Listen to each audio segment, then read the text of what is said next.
So Web3 and the Metaverse, they continue to be two of the hottest topics around. So we've got an amazing group of people together today to share their knowledge, their insights, and their experiences from the virtual coalface. This morning, we talked about Web3 in a marketing context, and weren't there a lot of three-letter acronyms being thrown around, but we talked about it being a paradigm shift in culture. But it's presently, and to quote one of the speakers, it's more a concept than a construct, but clearly very exciting for the future. From consumption to ownership, we talked DAOs, crypto, NFTs. We talked about play to earn. And it was introduced the concept of sleep to earn. It's true. Watch it. Watch the session. So for this afternoon session, we're continuing on the theme of the metaverse and Web3, and we're exploring the marriage of live events with online sports and esports. We're going to find out what to expect at the Global Esports Federation's Commonwealth Esports Championships, and they're at the Commonwealth Games coming up in August. The NBA's recent and exciting foray into the metaverse, and then finally we're going to talk to Formula E about a lot of the esports projects that they are doing side by side with the championship. So first up, we have Chester King. He's the Vice President of the Global Esports Federation. That's one of his titles. Very lucky to have Chester with us today. Chester, how are you doing? Thank you so much for joining the Sports and Gaming Matters Academies today. Tell us a little bit about yourself and your role at the Global Esports Federation. Hi, Jasper. Hi, everyone. So I have different hats in the esports and sport. So I'm Vice President of the Global Esports Federation.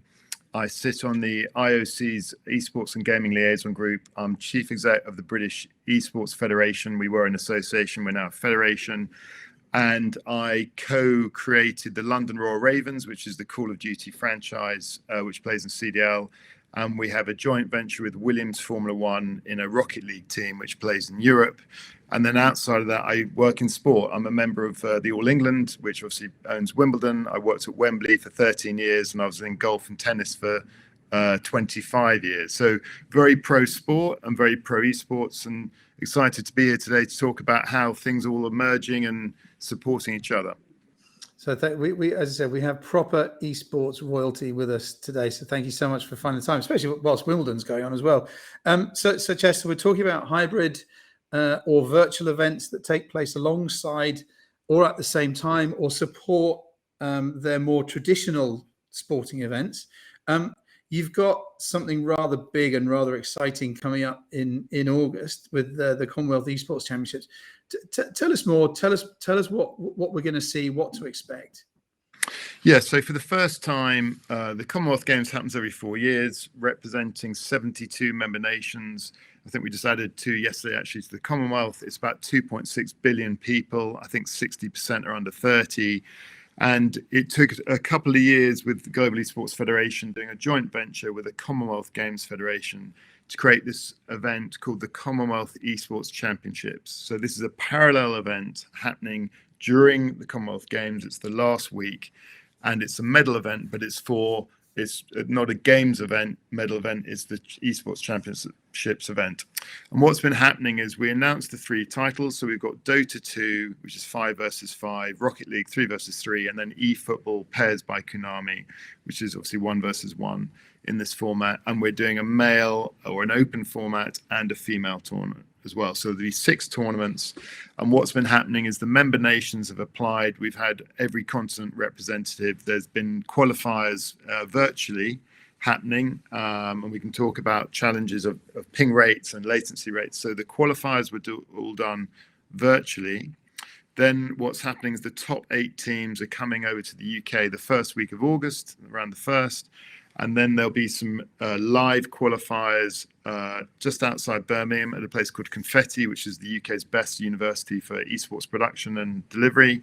And then we're all going to Birmingham for the last weekend, which is the 6th, 7th of August in the centre of Birmingham in an amazing arena called the ICC, where we'll be competing in front of the world and streaming it on Twitch, thankfully, and YouTube and places like that. So it's the first time that there's been a parallel event happening with traditional sport and esports.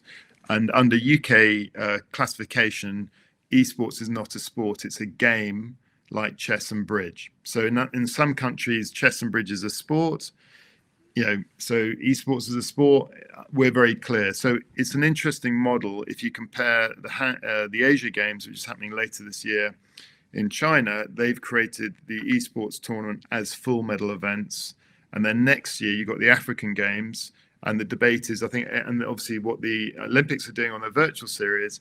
I think what's interesting is, does this model work of being parallel or combining? So, yeah, really exciting. Huge buzz. Our announcement had 1.1 billion views. It was the biggest announcement in the Commonwealth history that this event was happening. Fantastic. So it's live, and I mean it's proper hybrid. I mean, people talk about hybrid, saying it's the future, but think about it, hybrid is the first time a camera went into a sports stadium. That's hybrid, right? I mean, you got thousands of people in the stadium and millions of people watching at home. So you're actually producing a proper. It's not just virtual. There's live events as well. Yeah, and the reason why that happens in esports is traditionally the big finals tend to be live so that there's no issue about lag rate or ping rate. So traditionally, depending where the publisher hosts their server. So, for example, if you were in Singapore and I was in London and we're playing an esports tournament online, it all depends on your ping rate and my ping rate. So it's basically a bit unfair. So what happens is when we did the qualifying, we did it per region nearest to the servers. So there was no latency rate. But for the finals, it makes sense to be in the same room, and then no team can go, hang on, you've got an unfair advantage because of the ping rate. So it's all down to real-time reaction. So it's been a really good journey, because you're then also, from a carbon footprint point of view, you're doing all the qualifiers, which is the big, a lot of tournaments, online and virtual, but the finals, you've got to have that, and that's great for the fans to experience watching it live as well. So I think we feel in esports that we've got a good kind of solution and combination of a hybrid offering type thing. Fantastic. And look, for anyone watching live in the internet world right now, if you've got any questions for Chester, do get them in and I will ask them. So what's the main objective of the Commonwealth Esports Championships, and do they tie back into the games at all? Yeah, so look, funny enough, there was a meeting on this yesterday. What will the legacy be of the to help you, Jasper? We call it the CEC, and then it's an easy acronym. There you go, second acronym of the day. So with the CEC, what we hope is that rather than being at the Commonwealth Games every 4 years, there's actually championships every year for esports, because it's a lot easier to set up and manage, and there's less impact on that. So the idea, at the moment, there's a city, pushing hard in 4 years, your neck of the woods, for 4 years' time, but for the next Commonwealth Games in Australia, and we want to kind of ideally have this as an annual event. And what's interesting for me being in the UK is during the global esports games like the Olympics, we're Britain, but in the Commonwealth, we're England, Scotland, Wales, Northern Ireland. So for us, part of our legacy will be home nations tournaments. So we want to see who are the best players in the different parts of the UK. But also we're reaching out to a new community, a new audience about the Commonwealth Games. We're promoting the Commonwealth Games to an audience that might not be aware of the Commonwealth Games. But also we want to add digital infrastructure. So what was kind of really rewarding for us so far is, as part of the qualifiers, some of the smaller islands that are part of the Commonwealth were going, well, we'd love to participate, but we have an issue with our connectivity, with our digital space. So when we were on one of the calls, another island in the Commonwealth said, well, hang on, we created a solution on that. We worked with the telco and we resolved the ping rate and latency rate. So we got more, I think we ended up, with over, I think it was like 32 different member nations entering to qualify. So I thought, for me, that's a really good example where our tournament is helping with the digital infrastructure in places that haven't got that. So if we can improve that for the benefit, not just about gaming, but in life, that'd be fantastic. So that'd be a great outcome. And the fact that we as Global Esports Federation now have 112 member nations as part of as a global esports federation. So the more countries we get to participate, the better, and to create heroes, is our ultimate goal. We want to, the last event we did actually in Singapore in December was our global esports games. It had 500 million views. We're at 4.4 million concurrent. So there's a huge passion there. But unfortunately, wearing my British hat, we only got a silver. Singapore got a few golds, which is brilliant for them. But that's what, exactly, that's what it's about. And I think forget the sport argument for a second. If we can create an activity that people can be recognised as world champions, like a chess grandmaster, this is important to us. So I think it's just an extension of what's happening in sport. So, and you're creating you're creating new heroes, right? Exactly. And again, just talking about Britain, one of our best case studies is British cycling. So what happened is we had a guy who won a gold medal, which created a whole journey for Britain on cycling, and we got an amazing team together. And we are the most successful country in cycling because of one man at the time who won a gold medal that sparked an interest in a whole ecosystem. So so that's what we want to achieve in esports. Why wouldn't we want to highlight people who are excellent in what they do as an activity? Fantastic. So we got some questions coming in from the World Wide Web, and thank you so much for everyone putting them in, sending them in.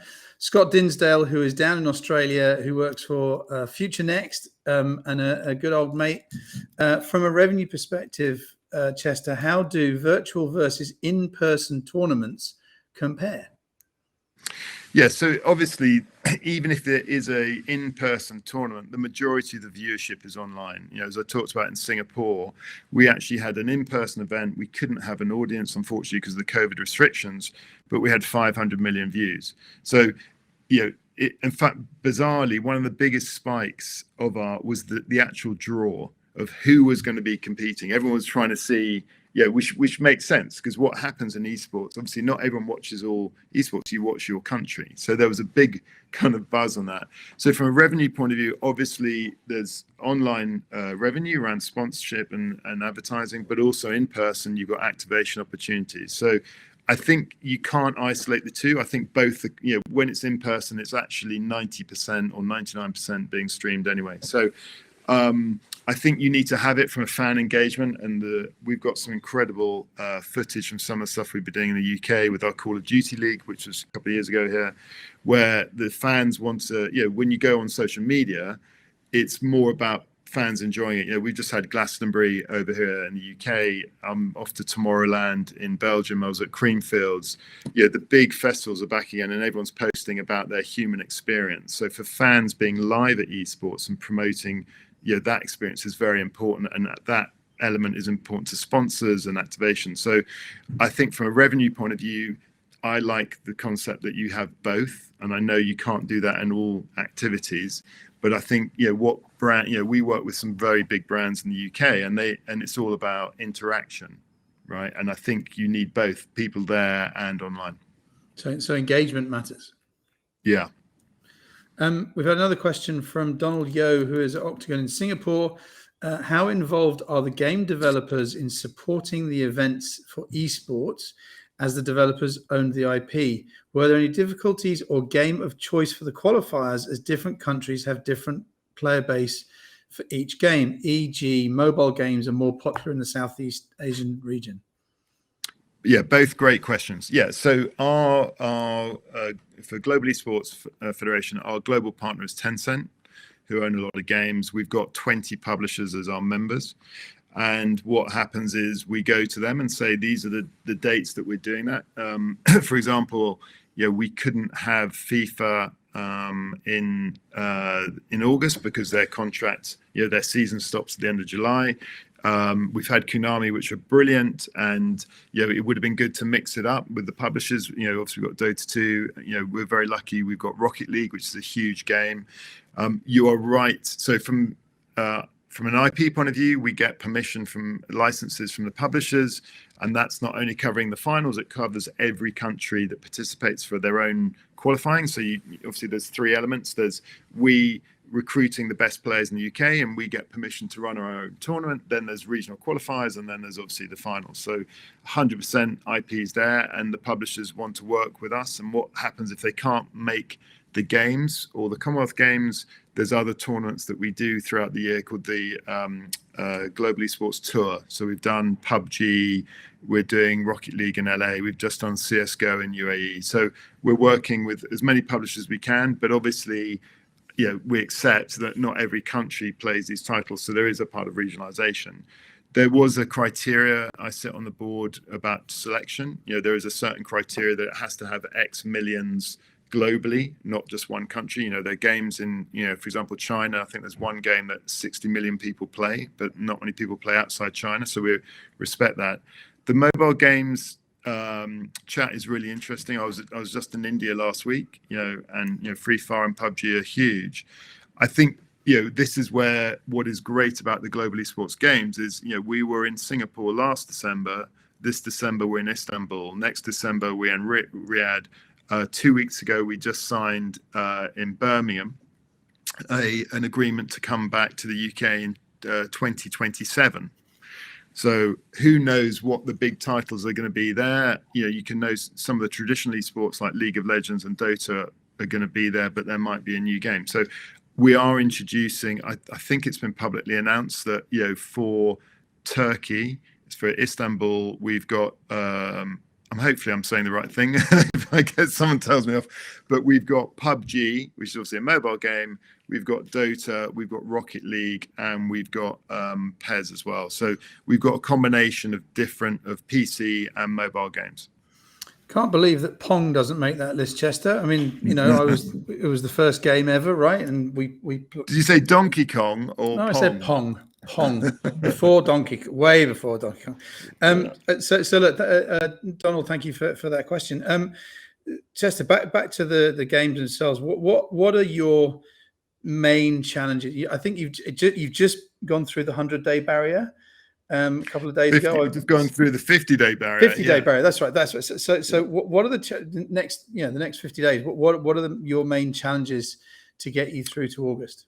Yeah, there's only one challenge, and that is kind of outside of our remit, is just making sure that my government supplies all the visas on time. And there's still, unfortunately, globally, this view about is an esports professional an athlete? In my opinion, at the elite level, even though it's not classed as a sport, the pros or the people representing a country should receive pro athlete status. So that's the only challenge where we've got some countries coming to the UK that need my home office to be a bit more supportive on a visa application, because we want to be as inclusive as possible, and we want to make sure that people can get to our country, obviously for the games. So for the Commonwealth Games, it's slightly easier than certain countries. That's my only challenge. We've got an amazing, obviously Faceit are doing the production, which is a global esports production company. We've got a great venue, we've got a great team, and the publishers have been hugely supportive. So we're very excited about it. So just that old-fashioned thing of can you actually get to our country is quite an issue. It's a fascinating. I mean, that's a fascinating answer, because it is a fascinating subject. I know that something's very, very close to your heart, and it's not necessarily. It's moving completely off topic here, but the whole concept of players as athletes and the players that I talk to, and understanding the training regimes they go through, and the health and the mental health and wellness, and people assume that these gamers are jacked up on energy drinks, playing games on in their bedrooms all night and stuff, but they are athletes, right? I mean, this got nothing to do with the subject. So my Rocket League team, we have a dedicated performance coach, we have a nutritionist, these guys are trained, and what is brilliant about the pro players is they advocate, sleep well, eat well, be fit. They are promoting the values of like a true athlete or a traditional athlete, that actually if you're better mentally and physically, you will become a better gamer. And that's important for us, wearing my national body hat, that we want to promote, that one, esports is part of your balanced life. We're not a competitor at all to sport in the UK. We're a competitor to rubbish TV or poor social media. I'm I'm sort of quoted all the time as, do I want my kids watching Love Island? I don't know if you have Love Island as a program over you, but it's like Big Brother, or playing, some great age appropriate games with their mates and, being, cognitive development. And so I think we've been very lucky in the UK on the narrative that the government set that it's not a sport. So when you have people trying to argue with you, but my pros are definitely athletes, and I think there is a distinction between being an amateur gamer and being a pro gamer. And, the Call of Duty team we're involved with, there's a support team of about 8 people for these team of 4 players. And I think we're 3 or 4 in the world at the moment on the Call of Duty League. So things are changing, but people do need to understand there is a difference, a bit like being an Olympian. These people are training, but they're getting the best advice from their national bodies, which is what we're trying to do. Okay, so final question, Chester, because we're running massively over time, but it's always fascinating talking to you. What advice can you give anyone who's planning a virtual event or a metaverse event or that sits alongside more traditional sports events? What's the biggest thing you tell them? Yeah, so for me, I mean, what's interesting about the meta conversation is if you're a gamer, you've been in the meta for years. I mean, Grand Theft Auto is one of the best metaverse platforms of all time. So I find it quite funny how everyone's talking about meta now when there's multiple platforms. And if the younger generation are like, well, what are you talking about? We've been doing this for years. I think that what's interesting, and it's a great segue into Lesley next from the NBA, is what do the other stakeholders want to get out of the going into this direction? And I think what's really interesting is if you just really granular, if you go into Fortnite, you can then go to the Rocket League stadium and you can watch online a Rocket League tournament that my athletes are playing in reality, but you can actually watch it virtually, right? That to me is a pretty cool crossover where you've got, so it's almost flipping it around. It's so cool that people are talking about it. So I think with my advice about virtual and or hybrid or whatever it is let's get all the stakeholders in the room. What do you want to get out of it, all the different, and go through it. And it's very easy to navigate. And there are a lot of people who know what they're talking about. There's a lot of people who don't know what they're talking about. But I think it's, if you start kind of one piece of paper to say, right, I'm a traditional sport or I'm a traditional event and I want to get into the meta or I want to get into virtual. Just listen, why do you want to do that? Do you want to attract a new audience? Well, what is the demographic? And then you can easily target those people. So we've been helping a lot of brands and sports bodies into getting into that. So we work as I say, across the board. So yeah, the key question is why are you doing this? Is it to revenue awareness, just to be relevant? For a lot of brands, they want to do that, but it's happening now. It's not like it's going to happen in the future. I'm sorry, it is happening in the future, but it's already happening. So you just got to find the right people to work with. Fantastic. Chester, it's brilliant as ever talking to you. I mean, we've talked about the CEC. Thank you for giving me that. And what a legacy that's going to create. You talked about virtual events being an easier setup. But ask why you're going to do it. And we talked about creating heroes. We talked about the reason. One of the reasons doing it is because the majority of the audience is out there online. We talked about hybrid. We talked about players as athletes. Good luck. Good luck with the visas, but most importantly, good luck with the next 40 odd days. And can't wait to see counting. Can't wait to see the championships live on the internet. But Chester, thank you so much for joining us today. Up next, as Chester may have hinted, we have Lesley Rulloda, who is the Vice President of the NBA here in Asia.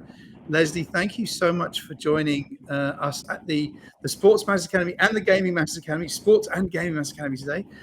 Tell us a little bit about yourself and your role at the NBA. Yeah, hi Jasper, thanks for having me, and hi to everyone online. My name is Lesley, and I'm based here in Hong Kong, overseeing the consumer products group for the NBA for the APAC region. And when we say consumer products, the reason why I'm here, that spans from physical products like your jerseys and t-shirts, working with retailers, all the way to digital products, including our video games, our digital assets business, which will include our Web3 initiatives. So overseeing that, I've been here with the league for 12 years, 7 years in Hong Kong and 5 in New York. So very excited to be here and talk about what we're doing in this space today. Well, it's brilliant to have you. And again, anyone out there who's watching from the World Wide Web land, please do get your questions in, and I'll ask them to. I'll ask Lesley. Tell us for the NBA. I mean, I know NBA 2K has been one of the biggest virtual accompaniments to live sports, and for the longest time. But let's talk about Web3. How important is Web3 to the NBA? Yeah, for us, it's really important. We believe that the future of basketball and the NBA is defined by digital innovation, and really the ability to bring our game directly to our fans, and really creating that immersive experience for fans, especially those outside of the US who can't get to games as easily. So how do we create a better experience for them to see our games, not just watching it on League Pass or NBA app, but really experiencing it in different ways that they're looking for. Our fan base is young, they're diverse, and they're tech savvy, and they really come to expect us to push the pace of innovation. So this is why we want to push the boundaries and meet the demands of our fans when it comes to technology. And like Chester had mentioned earlier, and you just mentioned, the metaverse has really been a part of our business already for some time. NBA 2K is one of those things where it's its own metaverse in its own right, with a basketball themed world in addition to playing the game. So we're really excited about the space and really believe that when we work with the right organizations, we can learn with the right from the right market leaders and staying ahead of the curve for our fans. Fantastic. So I know there's a lot of stuff coming up in the metaverse for everyone, but the NBA's already done quite a bit in the space. Tell us a little bit more about some of the activations that NBA's been involved in. Yeah, good question. I think we've already talked about 2K, big franchise already happening. Fortnite is one that we did starting in 2021. We've had over 16 million fans visiting the NBA hub in the game during the week of All-Star, which was really exciting. They spent over 4.5 million hours in the experience, which is truly amazing.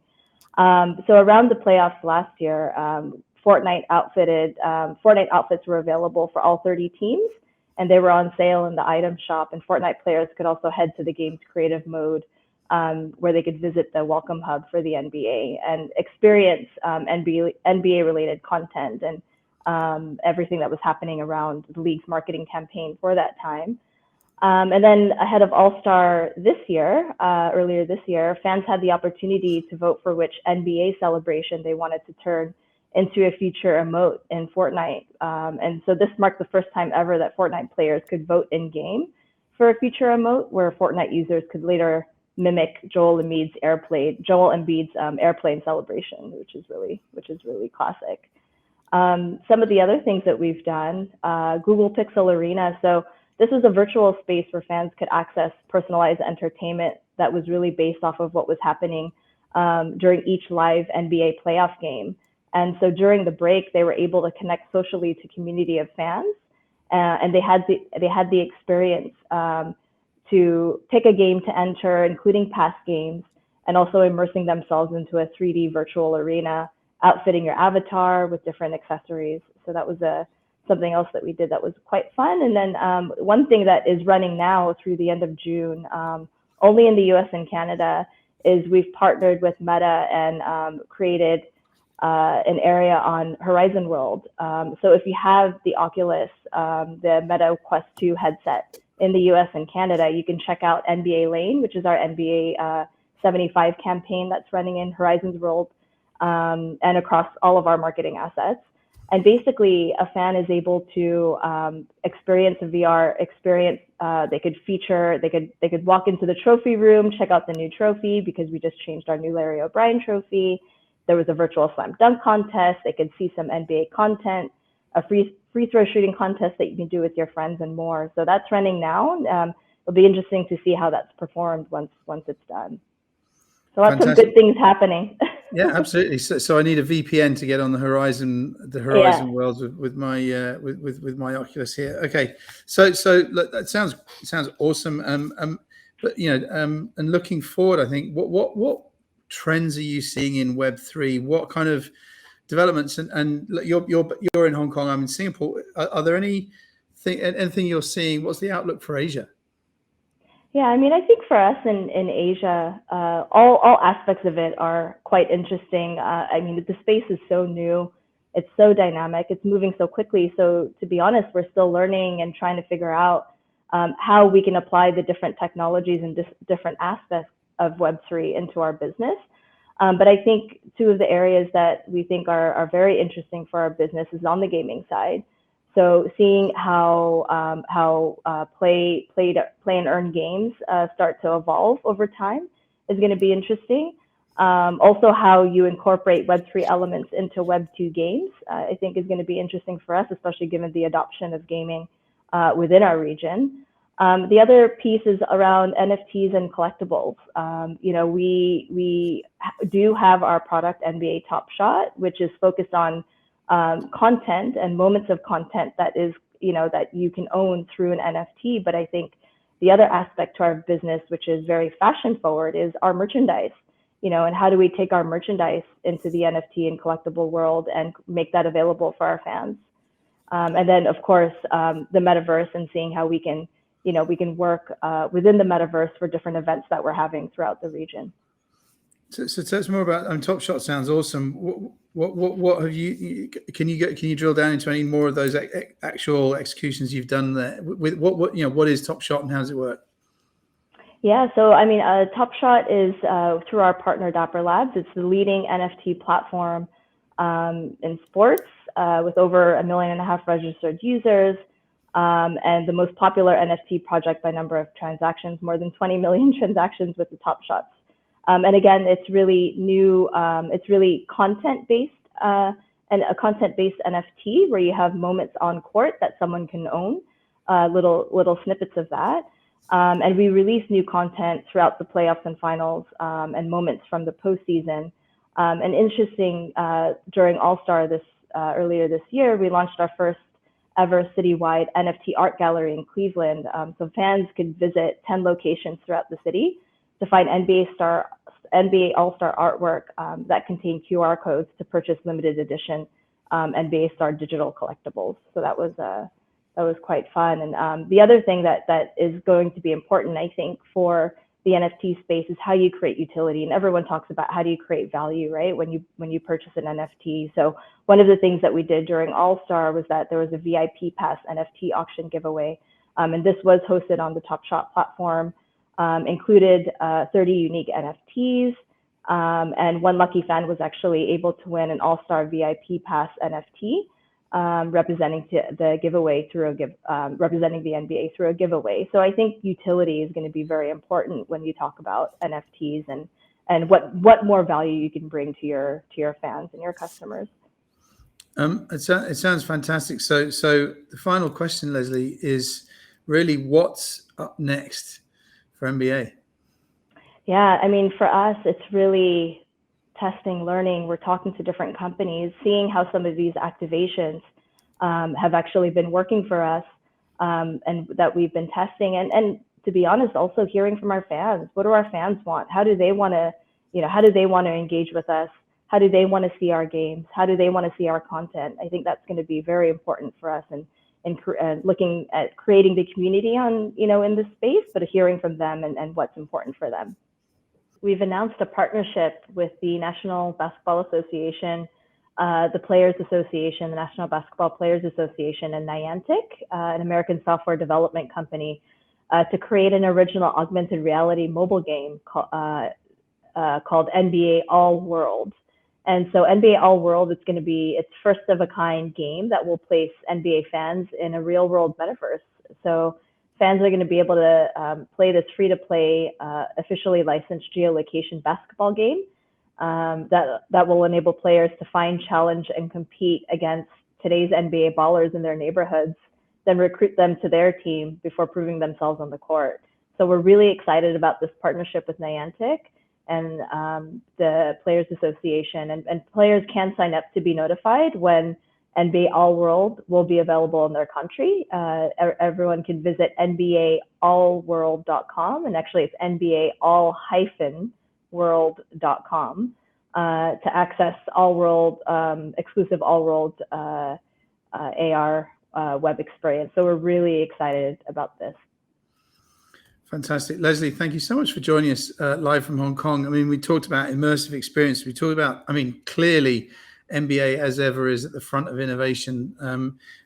We talked about big numbers, that you and Chester really agreeing on that fact as well. You touched on play to earn being so important for the future. I love this idea of owning moments on court, and I'd love to see more of that in real life or in NFT life. You talked about the NFT art gallery as well, which sounds really cool. But you really went in on the important thing here is the utility of everything. And I think what you just said just there is you have to listen to your fans. And so with that, it's really thank you ever so much for joining us today, Lesley. And hopefully we'll see you live in person at All That Matters in Singapore in September. Up next, finally, I got to speak to Kieran Holmes Darby from Formula E, all about a lot of really cool stuff that they're doing in the virtual world. So over to you, Jasper.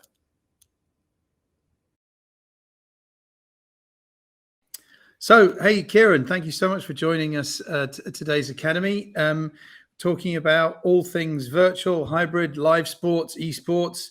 So tell us a little bit about yourself and what is your role at Formula E? Hi, Jasper. Yeah, pleasure to be here. Well, I spend my life talking about gaming and esports, so hopefully this will be a breeze. But my role at Formula E is gaming director, so it's a new role at Formula E. And basically what they're trying to do is access that younger audience that are quite hard to reach through the medium of games. So, you know, how can Formula E and its cool IP engage with that younger audience through gaming and esports?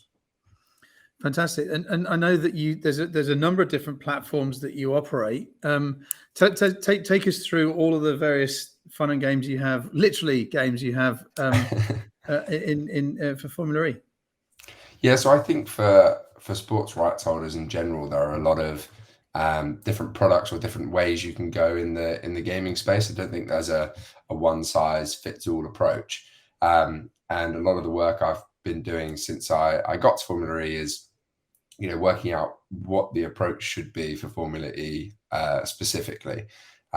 So there are questions like, should you go and build your own video game, which some sports rights holders have done successfully, or, you know, should you just be licensing into existing video, you know, those sorts of questions. And without divulging our whole strategy, which will become apparent over the next season, you know, Formula E is in a unique spot with kind of where it's at as a sport. It doesn't have 20 to 70 years of legacy. It's you know, it's basically 8 seasons old. So I think what's great about that is we have a lot of flexibility with the way that we can engage with either game developers or, you know, just people in the space. So that gives us a lot of flexibility, a lot of room for innovation, I suppose, in the space. And we've got some really cool products that we're looking to launch in season 9. Now there's some existing products as well, right? So tell us a little bit about some of the things that I could do as a fan or as a, you know, as a non-driver. What are you up to?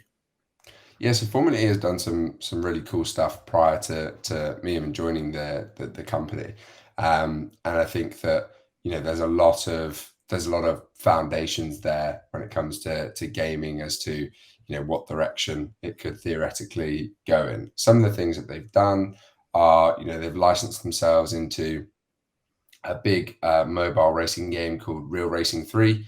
So there's an activation in that game where you can play either the Berlin or the New York track, and, you know, there's lots of different things you can do on the track, but, you know, time trials and things like that.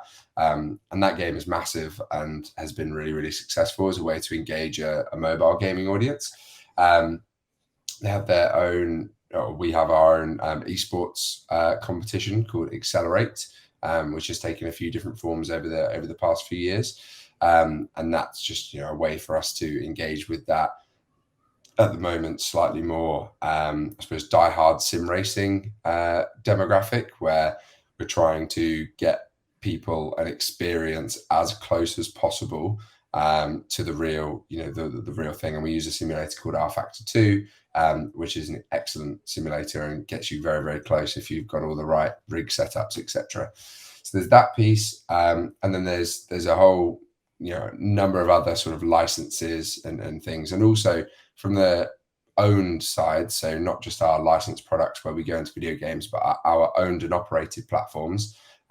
We have things like Fan Boost, which you may have heard of, where fans can engage, vote for their favorite driver, and give them like a little 5% boost during the race, which is quite cool and completely different to any other sports. And then Predictor, which is kind of your it's sort of a fantasy light product where pre the race you pick who you think is going to win the race, etc., etc. And that does quite well as well. So there's lots of parts and moving pieces, and it's just about sort of building the puzzle in the right way. So what role does all of these various esports activities play alongside the championship itself? Is it part and parcel? Is it parallel? Is it one supporting the other? How does that work? Yeah, it's a really good question, because actually it's been a bit of an internal debate as to whether your esports propositions should fill the gaps when your sport is not live, or whether your esports in gaming propositions should enhance the live experience and actually double down on the fan engagement piece. I personally lean towards the latter, and think that these gaming and esports propositions are a way to get a new audience potentially engaged with the core sport and the live product, as opposed to just engaging an audience outside of when your live sport is on. So my goal is to create cool activations that engage a new audience and get them excited about the core product, which is of course the racing. So I mean, it's interesting you're talking about engagement, you're talking about new audiences. So really, I guess, casting the net to a non-motorsport or a non-racing sports audience. You also mentioned the word earlier. You said massive audiences. Define massive.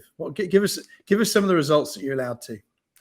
Yeah, so I mean, it's a good question, and I think this is where gaming is quite it is a very, very umbrella term, and there's a lot within that you can do. So there's a lot of people at the moment engaging in Roblox, which a lot of people are talking about, and calling it a Metaverse Activation, which I'm not sure. I mean, it's essentially a sandbox game, right? And ultimately you're engaging with an audience through that game, and that audience, I mean, that's billions that you can potentially engage with there. But realistically, how many people are you actually engaging? I don't have the figures on those Roblox activations. But the other piece there is you have to appreciate that audience for Roblox is like an 8 to 12, maybe to 14 audience. It's a very young demographic that you're actually reaching there. And maybe that's your target audience, and that's what you're attempting to do. But I suppose our focus is probably on, I would say, from that 14 to way up to 30 probably, or even just above that, depending on the game title that we're involved with. And then it's a case of, once you've got your understanding of target demographics and which games fit that, what are the ones that are going to garner the most audience? Now, publishers are notoriously difficult to get audience figures out of, which even when you're in partnership with them, you might have to do some Googling and go onto some dodgy journalist's website to find out what the player base is for certain games. But you're talking tens of millions for the big titles that you can potentially engage with.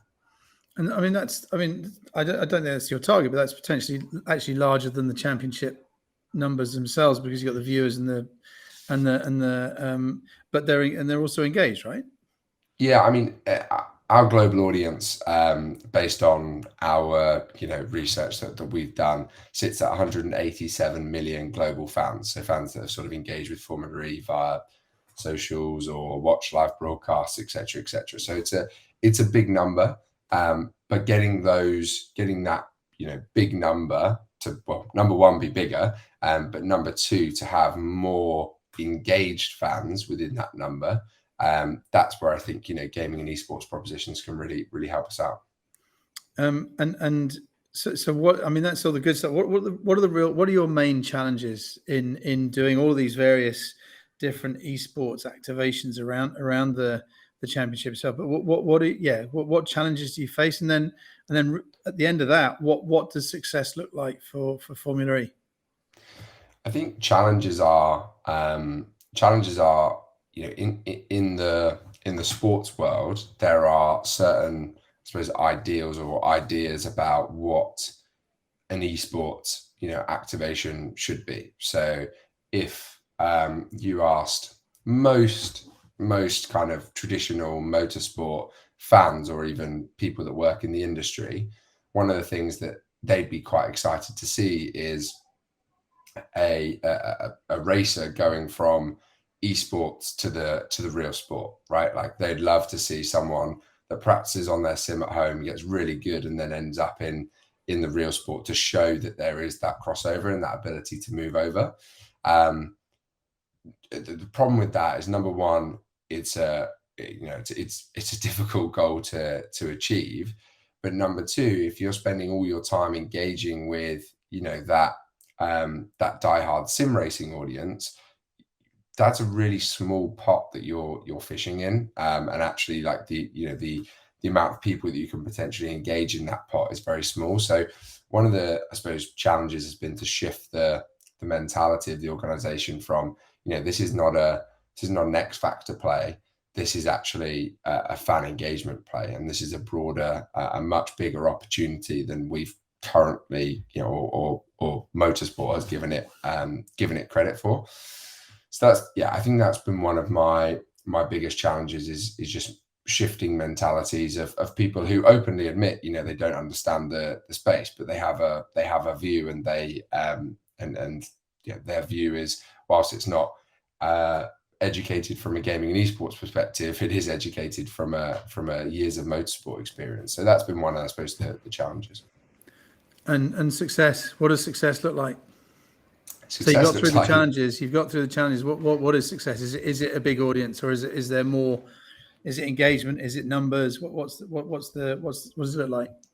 Yeah, I suppose ultimately this is. I think if you talk to most marketeers, they'll start talking about fan funnels and things like this. And I think that's ultimately what success looks like, is having a strategy that at the top of the funnel gets shed load of people involved. So we engage with game titles that have a massive player base, and we widen the net over how many people know about Formula E, right, and have at least brand awareness over our product.